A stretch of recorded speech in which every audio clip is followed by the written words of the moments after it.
Trump பதவியேற்றதுக்கு அப்புறம் உடனடியாக வெள்ளை மாளிகையில் இஸ்ரேலுடைய பிரதமர் நெத்தன்யாகு போய் சந்திக்கிறார். அங்கு நடந்த அந்த பிரஸ் மீட்ல சொன்ன விஷயங்கள் தான் இதெல்லாம். இஸ்ரேலுக்காக பெஞ்சமின் நெத்தன்யாவுக்காக பாலஸ்தீன மக்களிடம் கட்ட பஞ்சாயத்து செய்யறார் ட்ரம்ப். நீங்க இடத்த விட்டு காலி பண்ணிடுங்க, 16 லட்சம் பேரும் பக்கத்து நாடுக்கு போயிடுங்கன்னா இஸ்ரேல்ல பாலஸ்தீனத்துல சண்டையே நடக்காதுன்னு சொன்னார். அப்போ கூட உலக மக்கள் போர் நிறுத்தம் நடந்துவிடும், உலக நாடுகள் சந்தோஷப்பட்டாங்க. பரவாயில்ல, ட்ரம்ப் அமைதி திரும்பிடும். ஆனா என்ன மாதிரி அமைதி திரும்பும்னு நினைக்கிறாரு, அதான் புரிஞ்சுக்கங்க. இடிஞ்ச கட்டடங்களுக்குள்ள வாழ்ந்துட்டு இருக்காங்கல்ல, அந்த பிணைய கைதிகளை ஹமாஸ் விடுவித்ததை அதை பத்திரிகை சந்திப்பில பார்த்தோம்ல, எவ்வளவு தெளிவாக அவர்கள் போனாங்க. எங்க மறைச்சு வச்சிருந்தாங்க ஹமாஸ். ஸோ கிட்டத்தட்ட இஸ்ரேலை விட மோசமாக அமெரிக்கா பாலஸ்தீனத்தில் யுத்தம் செய்ய போகிறது என்பதுதான்.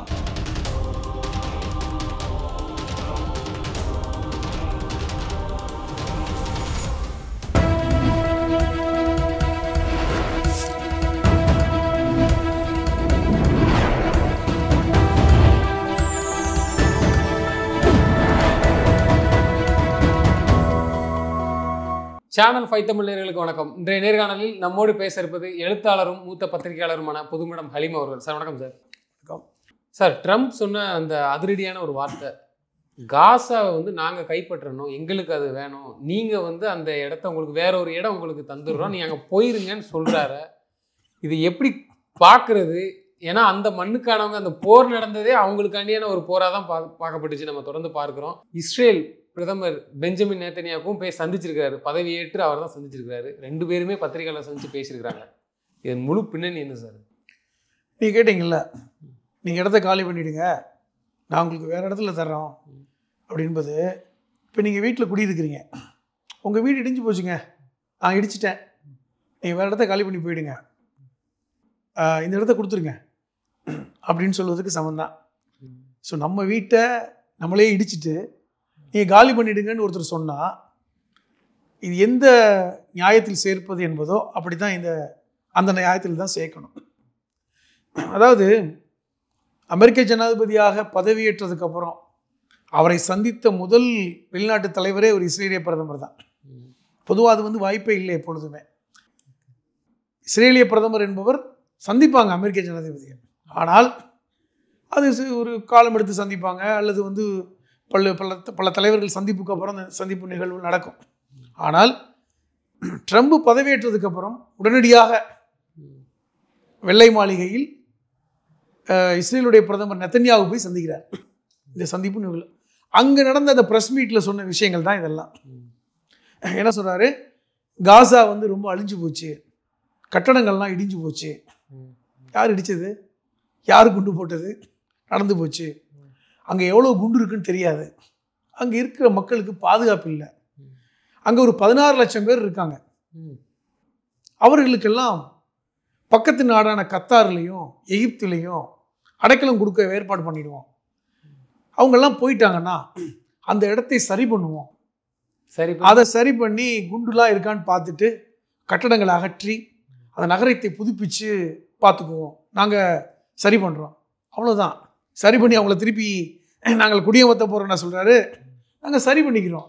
என்ன அர்த்தம்னா, நீ முதல்ல இந்த பாலஸ்தீன ஏரியா விட்டு எல்லாரும் காலி பண்ணுங்க சொல்லுவாங்கல்ல. ஒருத்தனுக்கு பிரச்சனைனா ஒரு ரவுடி அவன் 2 பேருக்கும் பிரச்சனை தான், ஆனால் நீ வீட்டை காலி பண்ணிடு அப்படின்னு சொல்லுவான்ல, அந்த வேலையை தான் ட்ரம்ப் சொல்கிறார். உனக்கும் பிரச்சனை, அவன் உனக்கு குண்டு போட்டு அழிச்சுட்டான், உனக்கு நல்ல இடம் தர காலி பண்ணிடு. காலி பண்ணி இஸ்ரேலுக்கு கொடுக்குமா இல்லை அமெரிக்காவே வச்சுக்க பார்க்குமா? இஸ்ரேலிட்ட தான் கொடுப்பாங்க. கிட்டத்தட்ட ட்ரம்ப் செய்வது ஒரு கட்ட பஞ்சாயத்து. இஸ்ரேலுக்காக பெஞ்சமின் நெத்தன்யாவுக்காக பாலஸ்தீன மக்களிடம் கட்ட பஞ்சாயத்து செய்யறார் ட்ரம்ப். அப்படிதான் முக்கியமானது.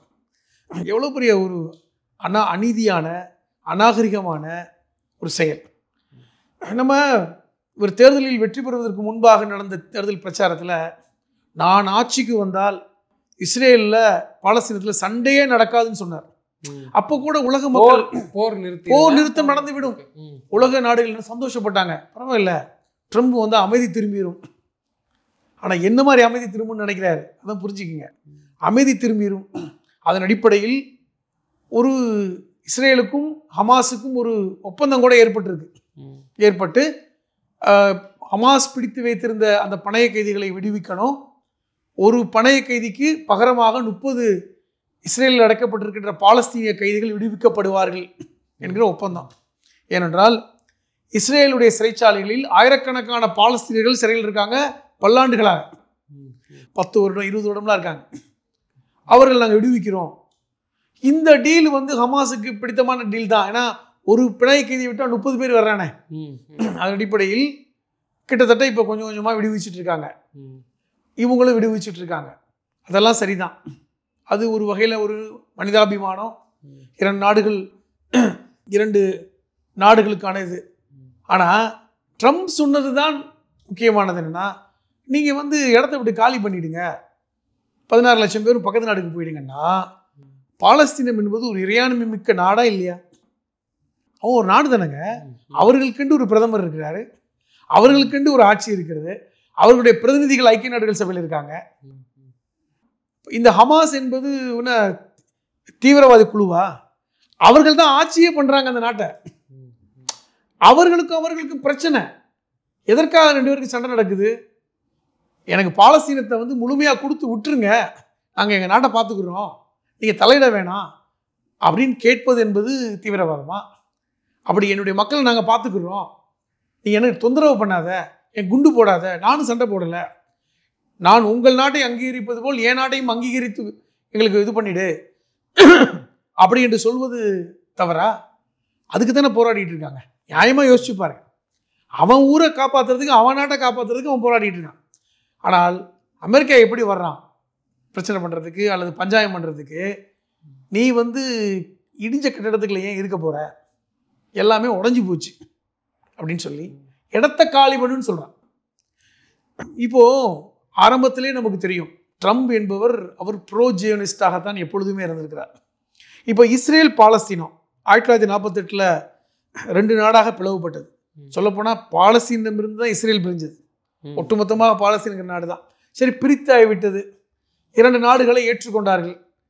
இதுக்கு தனி தலைநகரம், பாலஸ்தீனத்துக்குன்னு ஒரு தலைநகரம் மேற்கு கரையில் இருக்குது, ரமலாங்கிற நகரம்.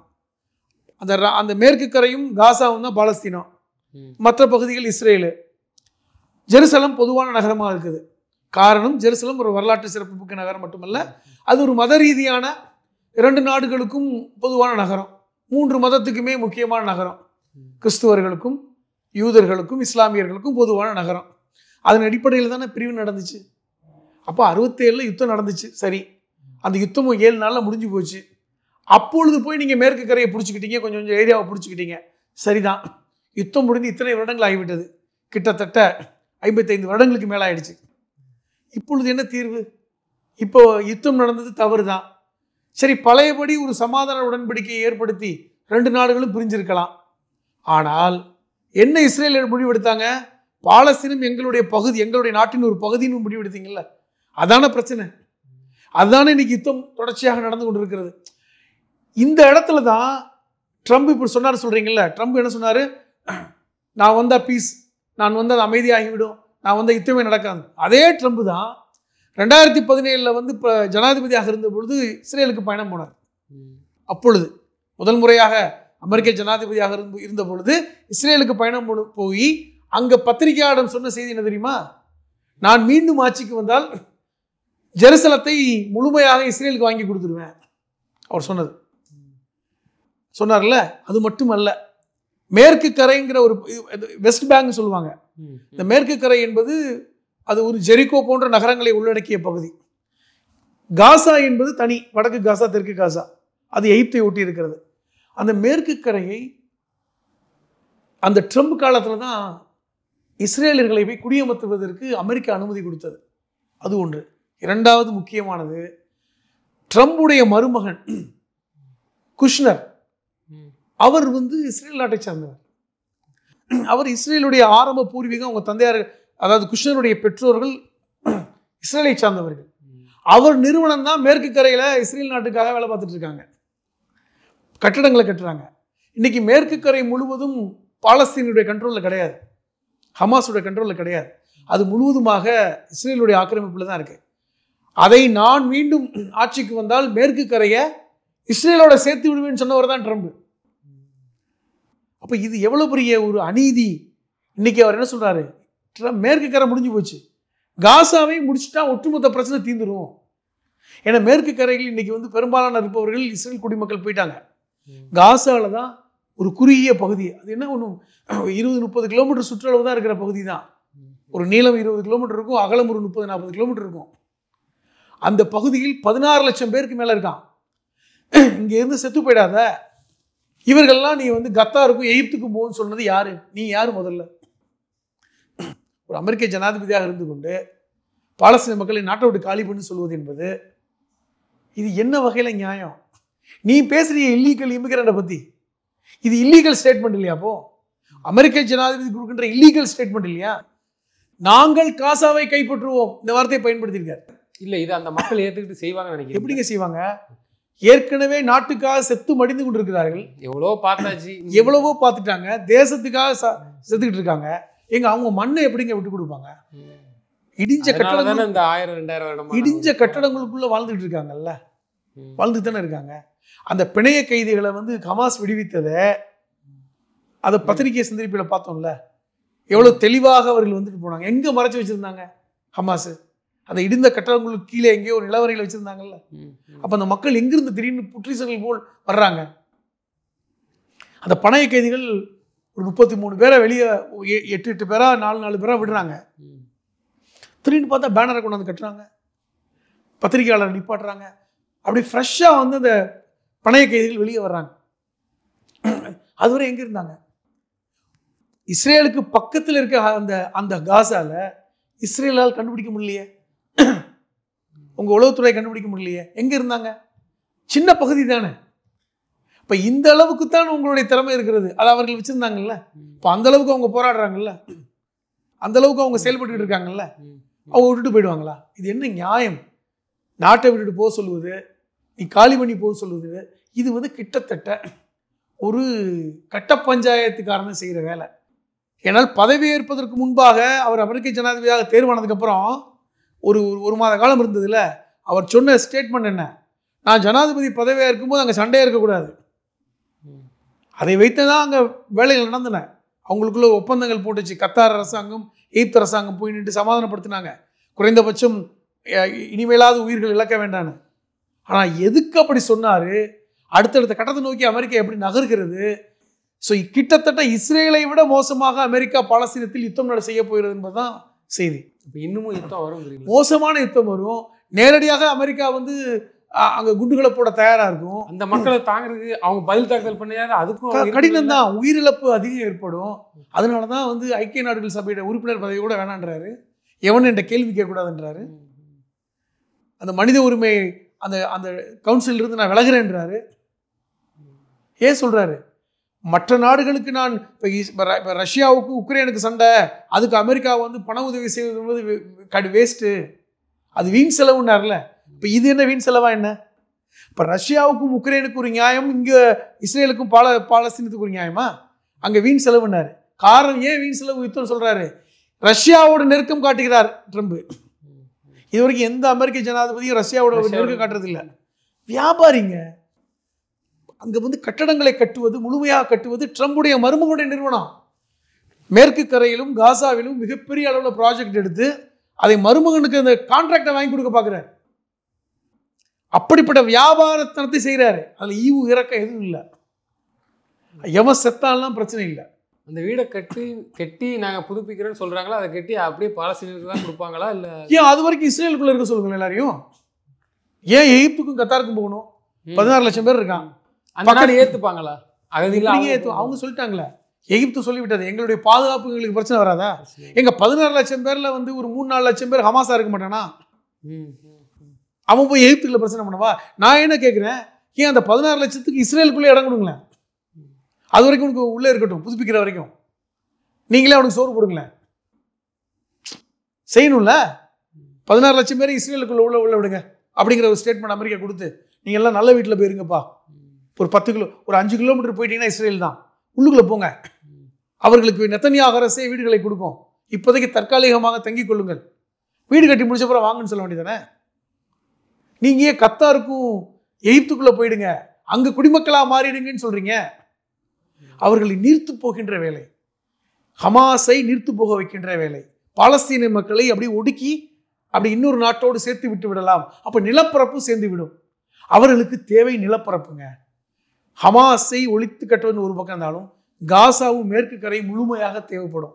அதை முழுமையாக புதுப்பித்து இஸ்ரேலோடு சேர்த்து ஒரு அகண்ட இஸ்ரேலை உருவாக்க வேண்டும் என்று ட்ரம்ப் முயற்சிக்கிறார். அதற்காக மருமகனுக்கு வியாபாரம் கான்ட்ராக்டை வாங்கி கொடுக்குறாரு. அவருடைய ஜனாதிபதி பதவியை இதற்கு பயன்படுத்துகிறார், அதிகாரத்தை பயன்படுத்துகின்றார், ஒரு வேலையை செய்கிறார். இதுக்குமே ஒரு பெரிய மனப்பான்மை, ஒரு சண்டித்தனம் பண்ணக்கூடிய ஒரு ஆள், ஒரு தாதாவாக, ஒரு கட்ட பஞ்சாயத்து பண்ணக்கூடிய நபராக இன்னைக்கு ட்ரம்ப் மாறி இருக்கிறார். அதான் உண்மை. இல்லை, இன்னொரு கேள்வி என்னன்னா, ட்ரம்ப் அவர்கள் வந்து தன்னிச்சையாகவே செயல்பட்டு அவரோட வியாபார நோக்கத்துக்காண்டி இப்போ சீனாவுக்கு அந்த கால்வாயை கூட கேட்குறாரு. வங்காளதேசமாக இருக்கட்டும், அங்கே இருக்க ஏதோ ஒரு தீவை கூட கேட்டதாகவும் ஒரு வருது. இப்போ இஸ்ரேலுக்காவது உண்மையாக இருப்பாரா? அந்த மாதிரி நாங்கள் நீங்கள் கிட்ட கொடுங்க, நாங்கள் சொல்கிறோம். இப்போ அதாவது இப்போ ஒன்று தெரிஞ்சுக்கிங்க, நல்ல கேள்விதான். அவர் வியாபாரி, யாருக்கு உண்மையாக இருக்க வேண்டிய அவசியம் ட்ரம்புக்கு கிடையாது. ட்ரம்புக்கு லாபகரமாக இருக்கின்ற விஷயம் இன்னைக்கு வந்து மேற்கு கரையிலும் காசாவிலும் அவர் மருமகனுக்கு கான்ட்ராக்ட் கிடைக்குது.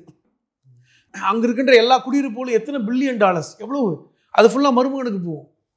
கட்டக்கூடிய வேலையை அமெரிக்க அரசு செய்யும். இல்லை, அதற்கு அமெரிக்க அரசும் உதவி செய்யும். அமெரிக்காவை எந்த நேரத்தில் நம்ப முடியாதுன்னு உலக நாடுகளே கருதிட்டு இருக்க இந்த நிலையில வந்து பெஞ்சமின் நெத்தன்யாகு அமெரிக்காவை நம்பியே இப்படி எல்லா விஷயம் இல்லைங்க. காரணம் என்னவென்றால், அமெரிக்காவில் இருக்கின்ற 5 விழுக்காடு மக்கள் இஸ்ரேலை சார்ந்தவர்கள், உயர்ந்த பொறுப்புகள் இருக்காங்க, சோகால்டு உயர்ந்த இடத்துல இருக்காங்க.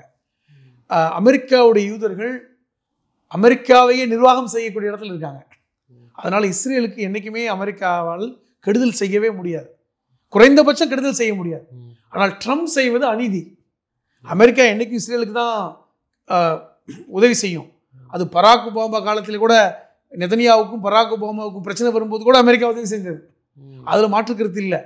ஆனால் ட்ரம்ப் முழுக்க முழுக்க ஒரு பெரும் ஒரு வியாபாரியாக, ஒரு பெரிய மனப்பான்மையோட முழுக்க வந்து எங்கெல்லாம் வந்து தன்னுடைய அதிகாரத்தை பயன்படுத்த முடியுமோ, ஆதிக்கம் செலுத்த முடியுமோ, அந்த எண்ணத்தோடு செயல்படக்கூடிய காட்சியை தான் பார்க்குறோம். அதில் ஈவு இரக்கமற்ற ஒரு செயலாக தான் நம்ம பார்க்குறோம். தொடர்ந்து தங்களது கருத்துக்களை பயன்படுத்த நன்றி. நன்றி.